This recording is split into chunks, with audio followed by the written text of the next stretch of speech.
आप शुरू करिए। बोलिए श्री प्राणनाथ प्यारे की जय। बोलिए श्री सद्गुरु महाराज की जय। सर्व सुंदर साथ की जय। रे रूह करे ना कछु अपनी,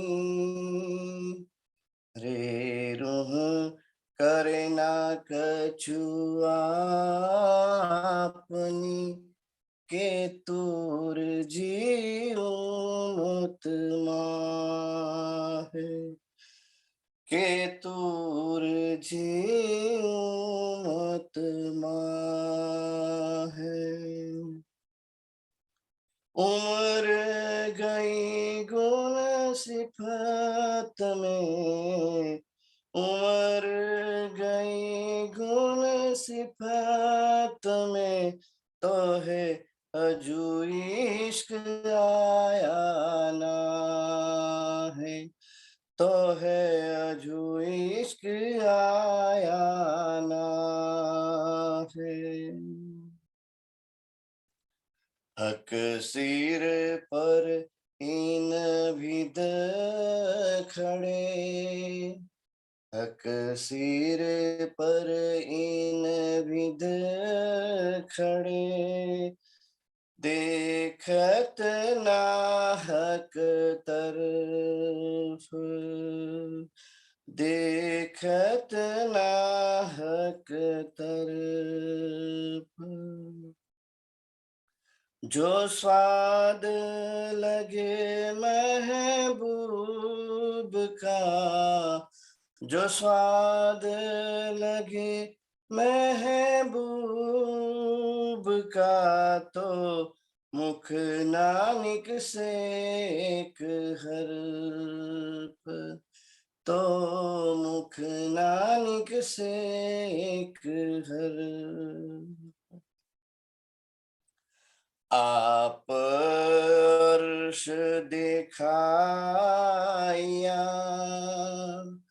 आप अर्श दिखाया, जो देखिए नींद उड़ा, जो देखिए नींद उड़ा।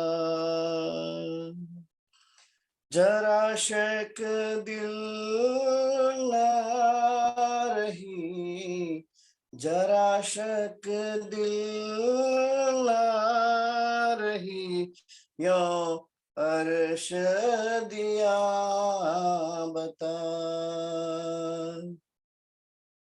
यो अर्श दिया बता। के इलम ऐसा दिया,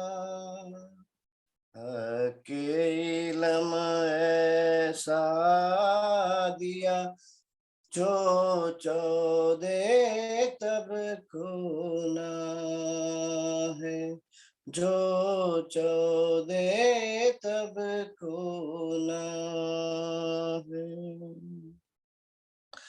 और नहीं नूर मकान में, और नहीं नूर मकान में, सो दिया मोहे सुपने माँ है। आ आ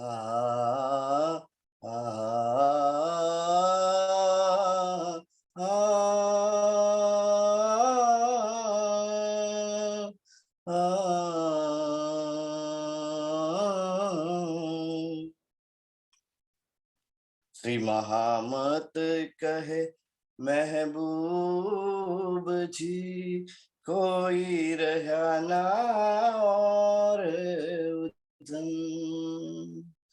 श्री महामत कहे महबूब जी, कोई रहे आना और उधम। बेशक और काहू नहीं, बेशक और काहू नहीं, बिना तेरे तले कदम। बेशक और काहू नहीं, बिना तेरे तले कदम। रे रूह करे न कछु अपनी, के तूर जियो मत माहे। उम्र गई गुण सिफत में, उम्र गई गुण सिफत में, तो है अजू इश्क आया ना, तो है अजू इश्क आया ना। बोलिए श्री प्राणनाथ प्यारे की। प्रणाम जी सुंदर। धन्यवाद जयंती भाई जी।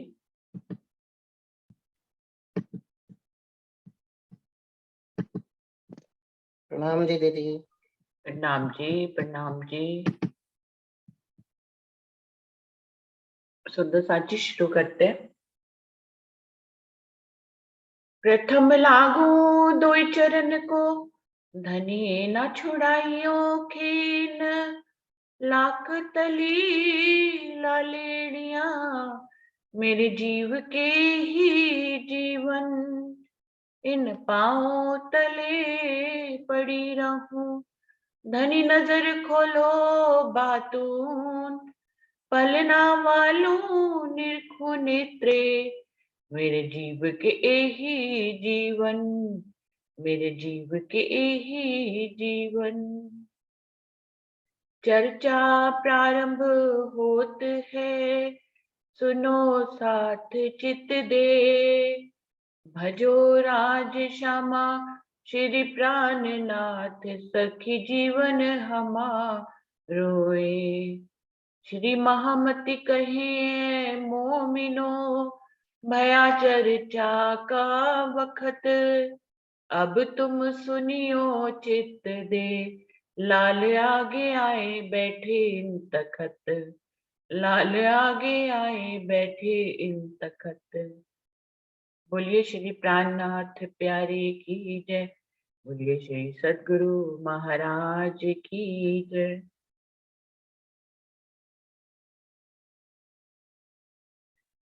सुंदर साथ जी, श्री बीतक साहब वाणी का तीसरा प्रकरण चल रहा है, जिसमें से 57 चौपाई हम लोगों ने पढ़ ली थी। प्रसंग ये था कि धनी देवचंद जी खोज करते करते भोजनगर में हरिदास जी के पास पहुंच जाते हैं। कहीं पे भी उनकी आत्म को करार नहीं मिलता।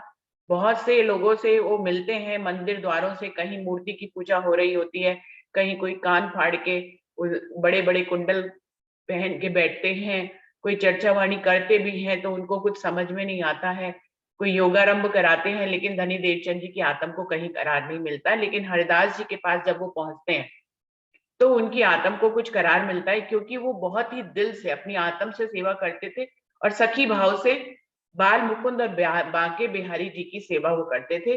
सब ऋतुओं के हिसाब से सेवा करते थे, बहुत ही साक्षात स्वरूप मानकर उनकी सेवा करते थे। धनी देवचंद जी को उनके पास अच्छा लगता है। यहाँ पे उनके माता पिता भी आ जाते हैं और हरिदास जी उनको भजमन श्री वृंदावन कुंज बिहारी नित्य विहार का उनको एक मंत्र भी देते हैं, जिसको वो भजने लग जाते हैं और उसी दिन उनका विवाह उनके पिता करा देते हैं। तो लीलबाई जी से उनका विवाह हो जाता है, लेकिन विवाह होने के बावजूद भी उनकी दिनचर्या में कोई भी परिवर्तन नहीं आता है। वो सिर्फ 12 से 3 ही घर में रहते हैं, बाकी समय वो हरिदास जी के पास ही रहते हैं और उनके मंदिर में परिक्रमा करते रहते थे, जो सुबह 3 बजे से वो 6 बजे तक परिक्रमा किया करते थे। और एक बार बिच्छू का डंक किसी व्यक्ति को काट लेता है, तो उसको उतारने के लिए हरिदास जी जो है एक मंत्र का उपयोग करके और मूंछों पे ताव देकर उसका वो बिच्छू का जहर उतार देते हैं। तो प्रसंग अभी यहीं पे था। सब जो है हरिदास जी की जय जयकार करते हैं कि आपने एक व्यक्ति को मरने से बचा लिया। तभी क्या होता है, तब हरदास जी ने कहा श्री देवचंद जी सो वचन। श्री देवचंद जी बड़ो मंत्र है, ये रखो तुम्हारे तन। हरदास जी कहते हैं कि देवचंद जी ये भी बहुत भला करने वाला मंत्र है, जिससे हम किसी की भी मृत्यु को टाल सकते हैं। तो आप इस मंत्र को भी ले लो, जैसे पहले मंत्र लिया है वैसे इस मंत्र को भी ले लो। तब क्या कहते हैं धनी देवचंद जी, जो एक घड़ी, अभी हरिदास जी कहते हैं, जो एक घड़ी फुर्सत ना होती मंत्र कहने में, तो प्राण ना रहते इनके होत ऐसो उपकार इनसे। इस मंत्र से इतना उपकार होता है कि यदि एक पल की भी देरी हो जाती, ये मेरे पास नहीं लाते, तो वो व्यक्ति मर जाता जहर से, लेकिन अभी इस मंत्र से मैंने उसका जहर उतार दिया है। तब श्री देवचंद जी ने कहा, हरदास जी सुनो तुम, हमको मंत्र जो तुम दिया सो हृदय राखे हम। धनी देवचंद जी कहते हैं, आपने जो मुझे कुंज बिहारी का, वृंदावन, अखंड वृंदावन का जो कृष्ण जी का आपने मुझे मंत्र दिया है, उसको हमने अपने हृदय में धारण कर लिया है। सो ये मंत्र कैसा है, जो लाख बिच्छू का दुख, सो जन्म और मरण का छुड़ाए के देवे सुख। ये मंत्र इतना जोरावर है कि ये जन्म होने और मृत्यु होने के समय जितना दुख होता है, जितना दर्द होता है कि 100 बिच्छू एक साथ काट लें, इतना दर्द होता है, ये उसको भी छुड़ाने वाला है। ये जन्म मरण के बंधन से छुड़ाने वाला है ये मंत्र। तो आप सोचिए कि ये इतना जोरावर मंत्र है। सो मंत्र जिन उर में रहे तहां एक ऐसे समाये, तब हरदास जी रीझ के सिफत करी बनाए। वो कह रहे हैं, इतना बलशाली मंत्र आपने मुझे दे दिया है, उसके सामने ये छोटे मोटे मंत्र जो है मेरे हृदय में टिक ही कैसे सकते हैं? वो टिकेंगे ही नहीं। मेरे पास तो जोरावर मंत्र आपने जो दिया है, मैं उसी का ही भजन कर रहा हूँ और मैं उसी के साथ ही रहना चाहता हूँ, कोई और मंत्र नहीं लेना चाहता। तब हरिदास जी उनके उत्तर से बहुत ही उनके ऊपर रीझ जाते हैं कि अरे ऐसी बात तो हमने कभी सोची ही नहीं। हे श्री देवचंद जी, ए बुध हम में नहीं लगार, जो तुम कहतो सो हम में नहीं विचार। क्या कह रहे हैं कि हे धनी देवचंद जी, आपकी जैसी बुद्धि हम में नहीं है, हमने कभी ये सोचा ही नहीं कि ये छोटा मंत्र है और वो जोरावर मंत्र के सामने ये नहीं टिकेगा। तो बड़ी विनम्रता है हरिदास जी में, जबकि उनके यहाँ पर वो गुरु हैं और वो उनसे कह रहे हैं कि आपकी जैसी बुद्धि मेरे पास नहीं है। इन भात के बीत के भई माहे भोजनगर, श्री देवचंद जी सेवा करे पड़े ना काहू खबर। इस प्रकार से लालदास जी कह रही है, भोजनगर में धनी देवचंद जी के साथ बहुत सी घटनाएं घटित हुई, जिनमें से सबका वर्णन मैंने नहीं किया है, कुछ मुख्य का आपको वर्णन किया है। इस प्रकार आगे बढ़ते हुए धनी देवचंद जी जो है रात्रि के 3 से 6 की परिक्रमा अपनी करते ही रहते हैं, जिसको धनीदेव अभी हरिदास जी नोटिस नहीं किए हैं। एक दिन फिरते घर को देखे झरोखे पर, देखा श्री देवचंद जी को फिरते बुलाए लिए ऊपर। हरदास जी का इन चौपाइयों से ऐसा लगता है कि घर दो मंजिल का होगा, जिसमें नीचे के मंजिल में उनका मंदिर था, बांके बिहारी और बाल मुकुंद जी का, और पहले फर्स्ट फ्लोर पे वो खुद रहते होंगे परिवार सहित, क्योंकि उसमें लिखा है कि वो झरोखे से जब झांकते हैं, धनी देवचंद जी तो परिक्रमा कर रहे होते हैं, तो उनको ऊपर बुला लेते हैं। मैं जानिया तुम एक दिन भूल के रात को आए, ये तो नित फिरत हो, मैं ए मेहनत सही ना जाए। तो हरिदास जी उनसे कहते हैं, मैंने तुम्हें जब पहले ऊपर बुलाया था, तो मुझे लगा कि तुमने बोला कि मुझे पता ही नहीं चला कि रात अभी खत्म नहीं हुई, मुझे लगा सवेरा हो गया और मैं आ गया। तो मैं तो समझा तुम एक दिन गलती से आ गए, लेकिन अभी तो मुझे महसूस हो रहा है कि तुम रोज ही यहाँ पर आकर 3 घंटे तक परिक्रमा करते हो। तो ये मेहनत जो है मेरे ऊपर पड़ रही है। हरिदास जी को लगता है कि ये सारी मेहनत मेरे ऊपर आ रही है, इसका बोझ। तो वो कहते हैं कि आप ऐसा मत करिए। तुम मोसो कहा कह तो, क्या मांगा तुम मुझसे, मोसो तुम कह दो वह मैं देऊं तुमसे। हरदास जी को लगता है कि ये मुझसे कुछ चाहना रखते हैं, जिसके लिए ये इतनी कसनी कर रहे हैं, तो मैं पूछ ही लेता हूँ कि ये मुझसे क्या चाहते हैं। तो मैं उनसे पूछते हैं कि आप मुझसे क्या चाहते हैं, आप जो चाहते हैं आप स्पष्ट मुख से बोले, तो मैं आपको वो वापस कर दूंगा, आपको दे दूंगा। तब हरदास जी ने कहा, मैं तुम्हें देऊं बाल मुकुंद, तिनकी सेवा तुम करो, जो पावो आनंद। हर देवचंद जी तब भी कुछ नहीं बोलते हैं, वो नहीं कहते हैं कि मुझे कुछ भी चाहिए। उनको तो सिर्फ राज परमात्मा की वो खोज कर रहे थे। अभी उनको खुद ही स्पष्ट नहीं था कि वो जीवन में क्या चाहते हैं, वो तो सिर्फ उन्हीं की खोज कर रहे हैं। उनको जो सीधा लग रहा है, उनको लग रहा है कि बहुत अच्छी सेवा हरदास जी करते हैं, इनको गुरु धारण कर लो। और बाल मुकुंद बांके बिहारी जी की वो जिसका मंत्र ले लिया, उनकी परिक्रमा कर रहे हैं वो। अभी उनको खुद कुछ आगे का ज्ञान अभी नहीं है, वो खुद कुछ नहीं कह पाते कि उनको क्या चाहिए। तब हरदास जी खुद ही अपने हिसाब से उनको कह देते हैं कि मैं बाल मुकुंद जी की मूर्ति आपको दे देता हूँ, उनकी सेवा आप अपने घर में करो और आनंद से आप रहो। यहाँ पर आप आकर 3-3 घंटे घंटे जो परिक्रमा करते हैं, इससे बहुत कसनी आपकी हो रही है, आप बेहतर है कि अपने ही घर में इनकी सेवा करें। तब श्री देवचंद जी ने कहा, जो आज्ञा तुम्हारी होए सोई हमें करनी, करे सेवा जो होए। धनी देवचंद जी हामी भरते हैं कि ये बहुत अच्छी बात है कि आप बाल मुकुंद जी की मूर्ति मुझे देना चाहते हैं, तो आपकी आज्ञा है, यही मैं शिरोधार्य करूंगा और मैं मूर्ति की पूजा अपने घर ले उनको पधराकर उनकी सेवा पूजा करूंगा आपकी तरह ही। श्री महामती कहे, साथ जी ये बीतक भोजनगर, आगे इनके और कहूं बीतक पहचान पर। महामती जी, लालदास जी कह रहे हैं यहाँ पर कि ये भोजनगर की बीतक आपको यहाँ पर बताई है, इसके आगे अभी और क्या प्रसंग व्यतीत होता है उसकी भी पहचान हम आपको कराएंगे। तो अगला क्या है, श्री देवचंद जी के स्वरूप की पहचान। यहाँ पर धनी देवचंद जी के स्वरूप की पहचान की बीतक है। यहाँ पे शुरू होता है चौथा प्रकरण। या समय हरिदास जी एक दिन नीके ठहराए कर, कया बाल मुकुंद जी पधरावो तुम से वो अपने घर। एक दिन निश्चित कर लिया, एक शुभ दिन हरिदास जी ने, कि उस शुभ दिन जो है बाल मुकुंद जी की मूर्ति को आप अपने घर में पधरा लो और फिर तब से आप वहीं पे उनकी सेवा करो। तादिन जो देखे सेवा में, समय प्रातः काल के, स्वरूप तो देखे नहीं, तब लगे तहां ढूंढने। जैसे ही वो शुभ दिन आता है जबकि धनी देवचंद जी को बाल मुकुंद जी की मूर्ति देनी थी, उस समय जब हरिदास जी जाकर सुबह देखते हैं मंदिर में, तो बाल मुकुंद जी है ही नहीं, उनकी मूर्ति ही गायब है।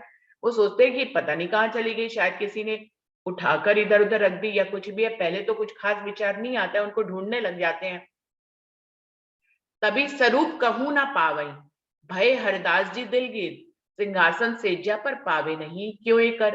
पहले तो उनको वो स्वरूप कहीं ढूंढने लगते, कहीं मिलता नहीं है। हरदास जी जो है तब अपने दिल में थोड़ा सा परेशान होने लग जाते हैं। उनकी सिंहासन पर, उनकी सेज्जा पर, सब जगह वो ढूंढ लेते हैं, पूरे घर में, मंदिर में, कहीं पे भी बाल मुकुंद जी की मूर्ति उनको नहीं मिलती है। लगे पूछने घर में, यहाँ तो कोई आया नहीं, तब जवाब तिन्ने दिया, यहाँ किसकी ताकत जो आए। अपने घर परिवार वालों से, बच्चों से पूछते हैं कि भाई क्या हुआ, बाल मुकुंद जी की मूर्ति क्यों नहीं मिल रही है, आप लोगों ने तो कहीं कुछ नहीं कर दिया, कोई यहाँ आया तो नहीं था मंदिर में। उनके परिवार वाले कहते हैं, भैया किसकी ताकत है जो आपके मंदिर में जाए, आप तो खुद इतनी सेवा में हाजिर रहते हो, किसी को इतना सुच्चे भाव से करते हो, इतने पाक पवित्र भाव से करते हो कि हम लोग तो ज्यादा जाते ही नहीं है और बाहर से तो दरवाजा बंद ही रहता है, धनी देवचंद जी आते हैं, पता नहीं कहाँ, हम लोग की तो कोई ताकत नहीं है कि हम आपके मंदिर में जाएं। हरदास जी विस्मय भय, सेवा बिहारी जी की कर, बाल मुकुंद जी को ढूंढत फिरत पस हुए यों कर। मतलब बांके बिहारी अपनी जगह पे उनकी मूर्ति है, सिर्फ बाल मुकुंद जी की मूर्ति गायब होती है जो धनी देवचंद जी को देनी होती है। हरदास जी इसी बात पे आश्चर्य होते हैं कि यदि मूर्ति गायब ही होनी होती या किसी ने इधर उधर की होती तो दोनों मूर्ति इधर होती, बांके बिहारी तो अपनी जगह पे मूर्ति है, बाल मुकुंद जी की मूर्ति कैसे गायब हो गई समझ में नहीं आया। वो सब तरफ ढूंढते रहते हैं, आखिर में वो परेशान हो जाते हैं और थक जाते हैं, उनको कहीं मूर्ति नहीं मिलती है। इन समय आए पहुंचे श्री देवचंद जी घर से, यह हकीकत सुन के दिलगीर हुए मन में। धनी देवचंद जी भी आ जाते हैं और जब ये किस्सा सुनते हैं कि आज तो बाल मुकुंद जी की मूर्ति मुझे अपने घर में ले जानी थी और मूर्ति ही गायब हो गई, तो वो भी दिल में बड़ा दुख उनको होता है कि लगता है कि मैं पात्र नहीं हूँ, बाल मुकुंद जी मेरे घर पे जाना नहीं चाहते हैं, आज के दिन ही मूर्ति ले जानी थी लेकिन आज तो मूर्ति मिल ही नहीं रही है। और हरदास जी सो लगे बातें करने, ये चिंता तुम जिन करो भई चूक हमसे। वो क्योंकि हरदास जी भोजन वोजन सब त्याग के बैठ जाते हैं, वो कहते हैं कि जब तक बाल मुकुंद जी के मैं दर्शन नहीं करूंगा, उनकी मूर्ति के मैं भोजन नहीं करूंगा। तो हरदास जी को फिर धनी देवचंद जी समझाते हैं कि इसमें आपकी तो कोई गलती नहीं है, आपने तो मुझे मूर्ति दे ही दी थी एक तरह से, जो है आंतरिक भाव से। अब मूर्ति मेरे मेरे में ही कोई कमी होगी जो मूर्ति को मेरे घर में नहीं आना था, इसलिए मूर्ति मेरे घर में नहीं है, इसका भार आप अपने ऊपर मत लीजिए। तुम तो हमको दे चुके, वस्त आई थी हम पास, ये हमारी भूल है जो टूटी हमारी आस। आप आंतरिक रूप से तो हमें वो वस्तु दे ही चुके थे, जब आपने वादा कर दिया था तो आपने तो हमें दे ही दी थी मूर्ति। निश्चय ही मेरे अंदर कोई चूक रह गई है, जो बाल मुकुंद जी गायब हो गए हैं, वो मेरे घर नहीं आना चाहते हैं, इसलिए आप इसका बोझ अपने सर पर ना लें। हरिदास जी माने नहीं, प्रसाद न लेऊ लगार, जब मैं दर्शन करूं तब मोए हुए करार। हरदास जी तो मान ही नहीं रहे थे इस बात के, बड़ा दुख उनको हो रहा था। वो इतने दुख में चले गए कि उन्होंने भोजन सब त्याग दिया और कहा कि जब तक मैं बाल मुकुंद जी को दर्शन नहीं कर लूंगा तब तक मैं भोजन नहीं करूंगा। बिहारी जी को अरगाए दो बाल भोग राजभोग, अरगा अरोगने बाल गोपाल को कर दियो संजोग। बिहारी हरिदास जी सोचते हैं कि अगर मैंने मैंने जो है भोजन नहीं किया तो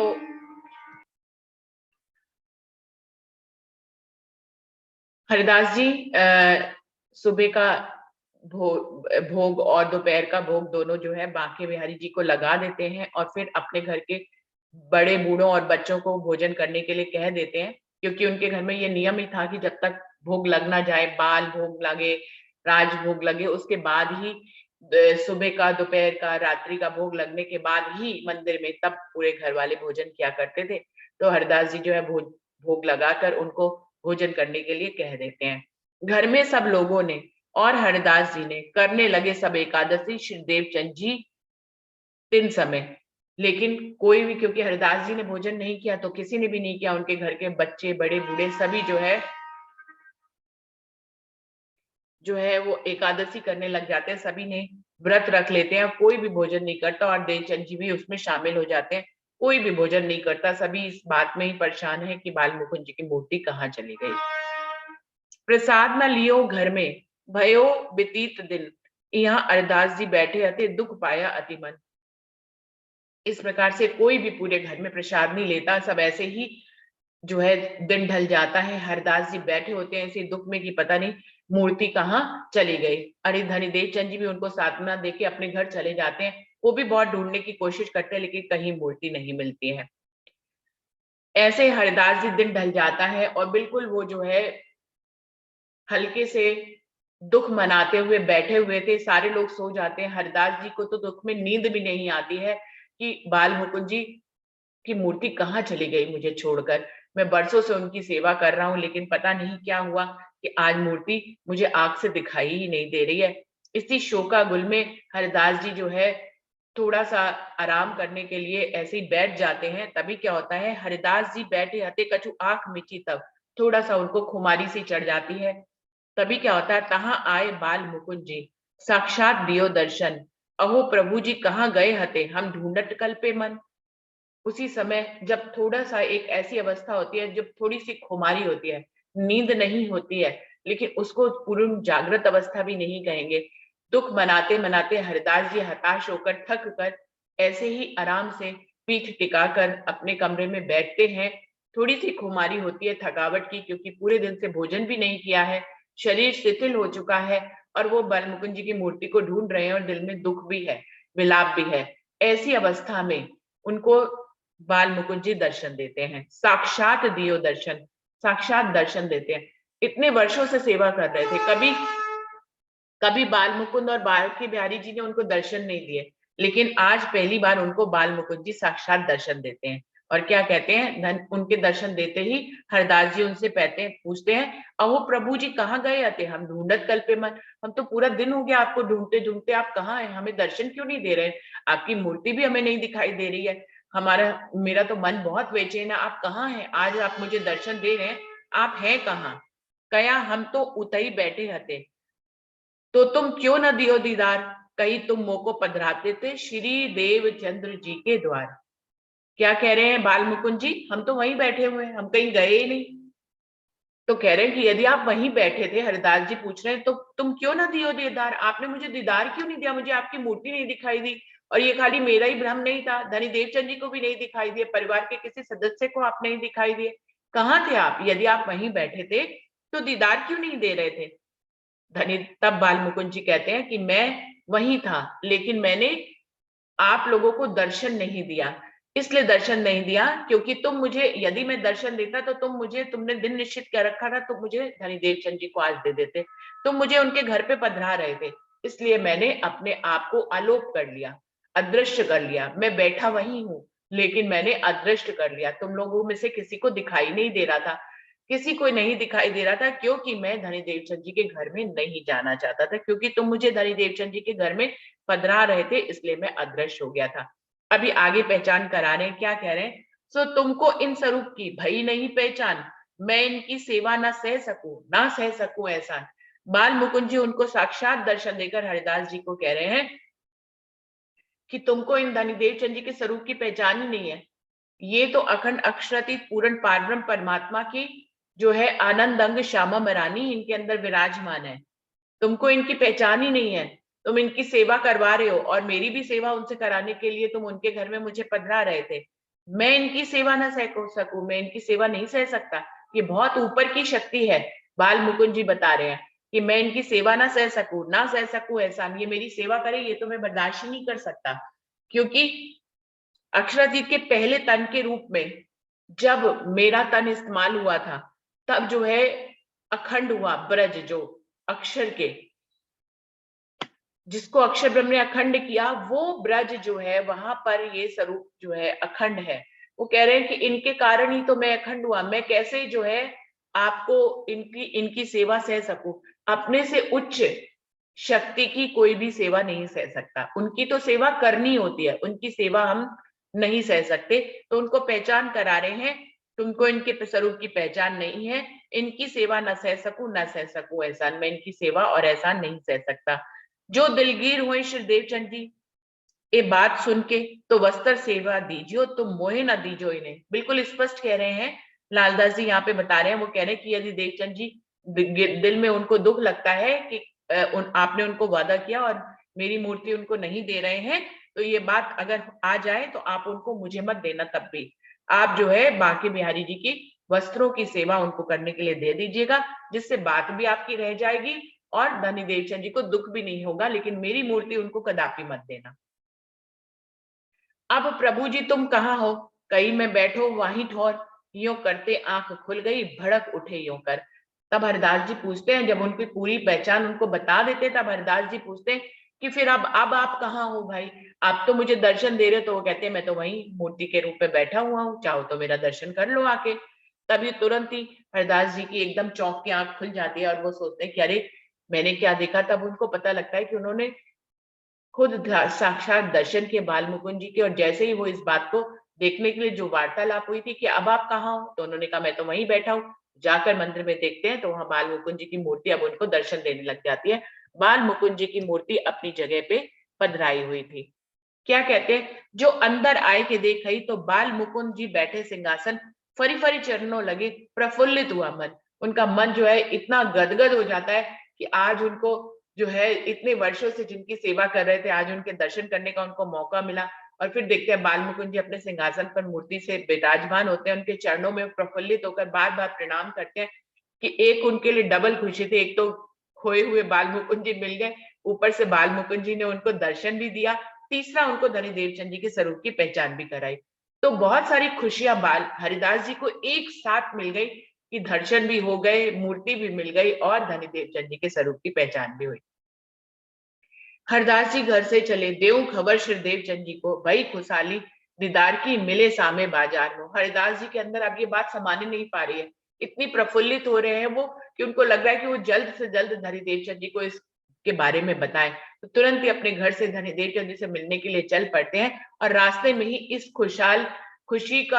खुशी को बताने के लिए धनी देवचंद जी भी उधर से आ रहे थे, क्योंकि दिन हो गया था। रास्ते में ही उनसे मुलाकात हो जाती है उनकी। हरिदास जी दौड़ उतावले, शीस नमाया चरण, कही हरिदास जी कहा करो तो हाथों उठाया तिन। अब क्योंकि हरिदास जी को उनके स्वरूप की पहचान हो गई, स्वयं बाल मुकुंद जी ने उनको दर्शन देकर उनके स्वरूप की पहचान कराई है, तो हरिदास जी बहुत प्रफुल्लित होकर उनके चरणों में प्रणाम करते हैं, उनके चरणों में गिर जाते हैं। धनी देवचंद जी को बहुत आश्चर्य होता है कि ये क्या कर रहे हैं मेरे सतगुरु महाराज, मेरे चरणों पे क्यों गिर रहे हैं। वो उनको कहते हैं अरे हरिदास जी आप ऐसा क्यों कर रहे हैं, उनको हाथों से उठाते हैं। तब हरदास जी क्या कहते हैं, कया ए श्री देवचंद जी कहा खबर कहूं मैं तुम, कहीं तुम्हारे स्वरूप की पहचान नहीं हम। मुझे तो बाल मुकुंद जी ने दर्शन दिया साक्षात और आपके स्वरूप की पहचान कराई। उन्होंने मुझे कहा कि मैं आपको पहचानता ही नहीं हूँ, वो आपके, और इस तरह से उन्होंने मुझे आपके स्वरूप की पहचान कराई। धनी देवचंद जी को अभी खुद अपनी पहचान नहीं है सुंदर साथ जी, लेकिन हरिदास जी को बाल मुकुंद जी ने उनकी पहचान करा ली है। तो आप ये देखें कि अभी अक्षरातीत पूर्ण पारब्रह्म की आनंद श्यामा मरानी उन अक्षरातीत को खोजने के लिए निकली है। उसको ये तो पता लग गया रास्ते में कच्छ देश आते कि धनी मेरे साथ हैं, लेकिन अभी भी अपनी पहचान तो अभी भी नहीं हुई कि मैं कौन हूं, अभी भी नहीं पता। ये पता जरूर चल गया उनको सिपाही वाले भेष से, जिसमें वो दर्शन करे और जिसको वो भोग अर्गा रहे हैं कि मेरे साथ मेरा प्रियतम मेरे साथ है, लेकिन मैं कौन हूं, मेरा उनसे क्या संबंध है, इसकी पहचान उन्हें अभी नहीं है।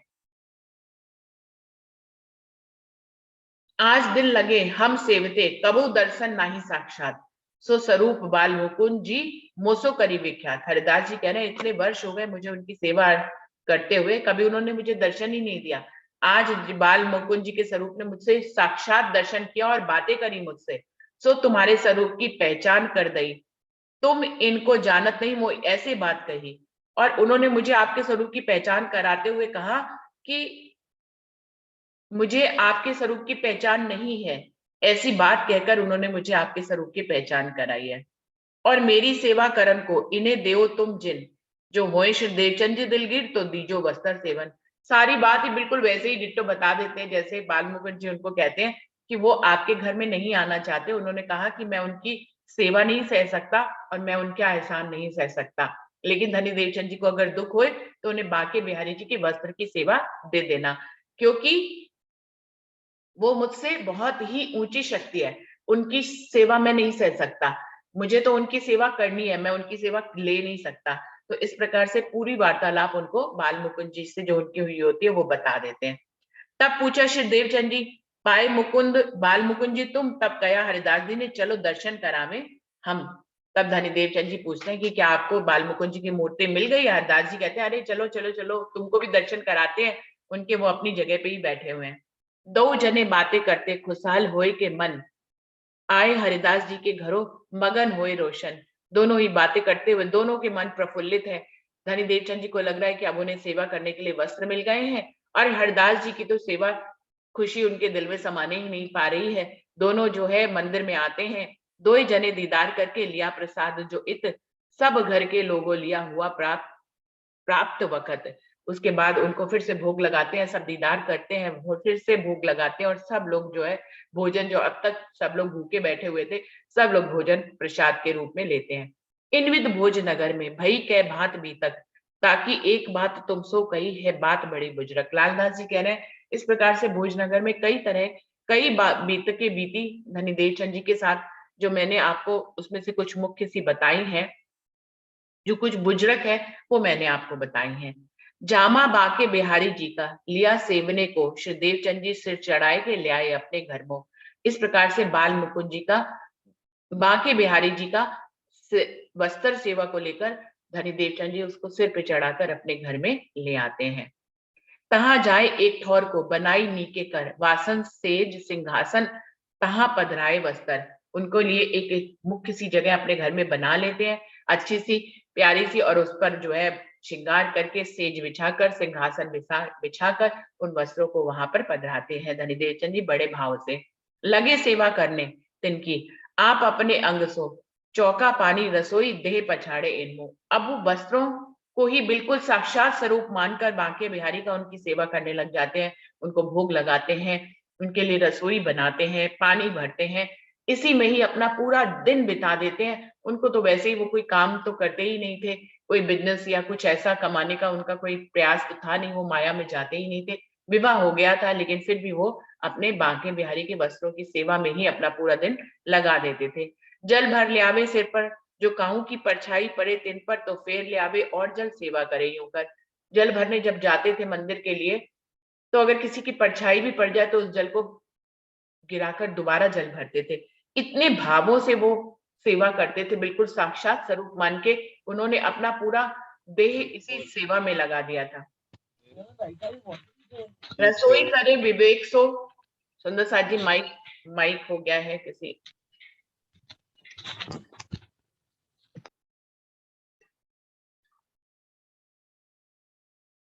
रसोई करे विवेक से, सेवा को सब साज सेवा में चितवन रहे, मोको ए करनी आज।